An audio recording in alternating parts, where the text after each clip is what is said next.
At ito na nga guys, itatry ko nga pala lutuin tong stir-fried beef steak.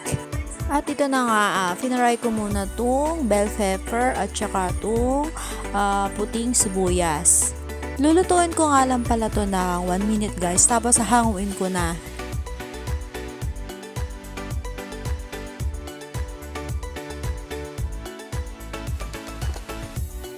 At ito na nga guys, okay na yung bell pepper tsaka sibuyas. I-set aside muna natin siya.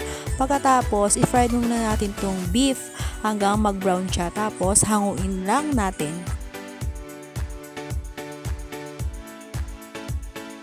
Dapat pala guys, mahina lang yung apoy natin para hindi siya masyado masunog.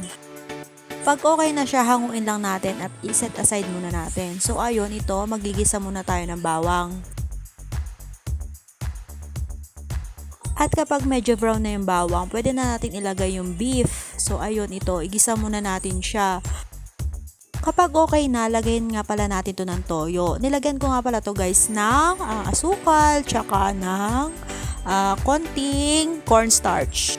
Naglagay nga rin pala ako dito ng konting oyster sauce, tsaka ng paminta, yung pino guys. And then, pag okay na, inilagay ko na nga pala tong bell pepper, tsaka tong sibuyas na puti. So ayun, luto na naman tong bell pepper tsaka sibuyas. Haluin na lang natin ng konti guys. Try nyo din gawin to guys, tsaka magugustuhan to ng mga kiddos nyo.